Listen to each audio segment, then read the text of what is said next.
Hello, guys. I want to share with you some of the mistakes I made when buying my house. You know, there are so many ways you can buy a house. For instance, let's say you are buying a house of 100,000 and you have 30,000 already. So you approach your bank to give you 70% of the money, which is 70,000, to make up the 100,000 you need for the house. At times you might have 20,000, you go to the bank to give you the remaining 80,000 to make up the 100,000 for the payment of the house. But in my own case, I decided to pay for the full house myself without taking any money from the bank. I didn't take any mortgage, no loan. So I decided to pay for the house myself because I was having money then. I was having some money then. But fortunately, 2 years after I bought that house, the Guardia de Finance came and they seized that house from me. Yeah, they took the house from me 2 years after. My case was worse because I was asked not to take anything from the house. My television set, my radio, my fridge, every property I had, they asked me not to remove it from the house. That I can only remove just my family and our clothes. Then we decided to go to court. When we got to court, the judge said the reason why they are seizing the house is because the money I used in buying the house was bigger than my monthly salary, my yearly income. If you put the money I work from January to December together, it is still not enough for me to have been able to buy this house. That is to say, the money I used in buying this house didn't come from the job I do. So I got this money elsewhere, and to them I got it through illegal means. So that was why they were seizing the house, because the money for the house was bigger than the money I declared in my code. The money my monthly salary, yearly salary. So I was asked to explain to the court where I got such money from. So I told the court, yes, of a truth, yes, the money is bigger than my yearly income. But I brought some of this money from Nigeria. Mr. John gave me 5,000, my friend. Mr. Paul gave me 2,000, my friend. This was how I put this money together to pay for this house. And the judge said, okay, there's no problem. Your explanation is good. But can you give us documented proof for you to convince us that you actually brought part of this money from Nigeria? That your friend, Mr. John, actually gave you part of this money. That Mr. Paul actually gave you part of this money. Do you have documented proof? And I said, no, I don't have documented proof. That was where I missed it. I was not having any documented proof, because when my friend was assisting me with 5,000, he gave me the money physically. When I was bringing this money, some part from Africa, I brought it manually. I didn't take it through the recognized means by the law. I didn't bring it through the means that is acceptable by law. So the judge said, okay, since you don't have any physical and documented proof, there's no way we can just believe what you are saying. For that reason, the house needed to be seized. So that was how I lost that house. But fortunately, with God on my side, I was able to go to the appeal court, and the appeal court judge saw reasons with me and decided to give me back the house. That was how I obtained victory. But this is a thing I would have been able to avoid. I also have an Indian friend who had similar problem. He sold the land in his country, brought the money here, but he didn't bring the money through the right means. So he bought the house and he paid for the house.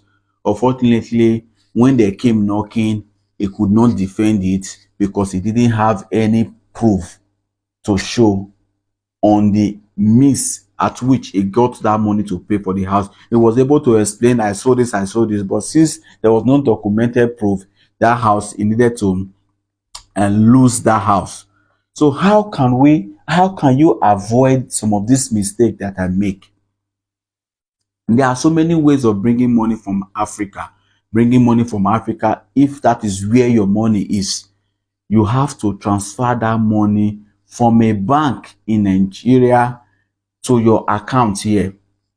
So, and when you are doing that transfer, it must be specified that the reason why you are doing this transfer, the reason why you are bringing this money is for the purpose of purchasing this property.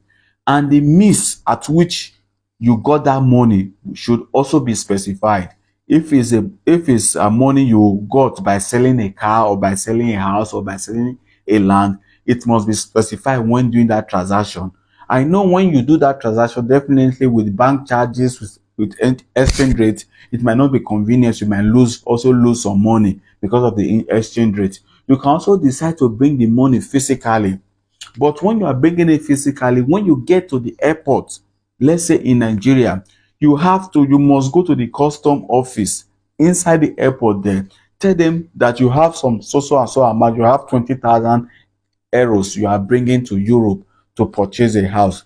Please, they should give you a declaration form. They give you a declaration form, you fill it, you write the purpose why you are bringing that money here, and you also write the means of income, how you were able to raise that money. If it was something you sold, you also write it.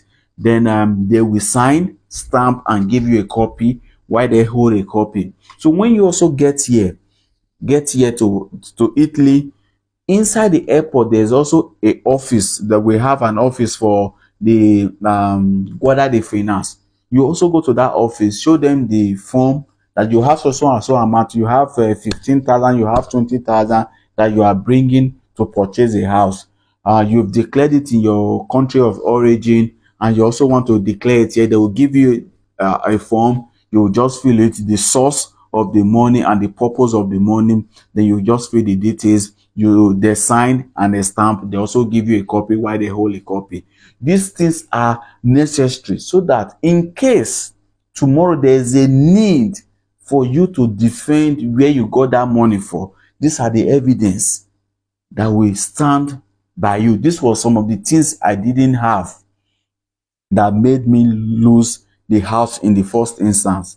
Okay, let's also assume you are not bringing the money from Africa. You have the money here, maybe, and you needed some support from your friends and all that. Don't allow anybody give you financial support physically.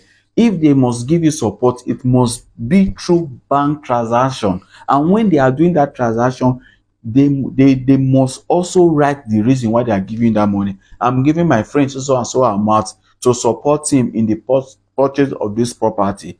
It has to be there. Even if it is your wife should not give you physically. She will still need to do it a bank transfer while specifying the reason why she is sending that money to you, so that if tomorrow they come and to ask you, you bought a house of 100,000, you only collected 60,000 from the bank while you paid 40,000 from your own pocket. How were you able to raise 40,000, considering the fact that your monthly salary is 1,002, your monthly salary is 1,005? Putting this whole amount together from January to December is still, it will still not amount to 40,000 euro. So where did you get this 40,000 euro for? That might give you a problem if you don't have some of this documented proof to prove how you brought from Nigeria, how some friends assisted you, how you saved some money. This was the means you used in saving it. If you don't have those documents, you might be having problem, just like the way I did. I was not having some of those documented proof, and it cost me a lot of damage. I had to go up to the appeal court. Before God on my side, I was able to get my house back. So I don't also want you to make that mistake when you are buying a house. No matter how small the money is, if somebody is supporting you with 200 euro, if somebody is supporting you with 100 euro, if you are bringing money from UK, from anywhere in the world, that money must come through a registered means that is recognized by the law. In case tomorrow, I am not saying they will call from you, in case they come for you and you are being asked to defend how you were able to raise such amount, these are the evidence you will bring to defend yourself, so as not to lose that house. Please, please, please, please. Thank you, and God bless you. Amen.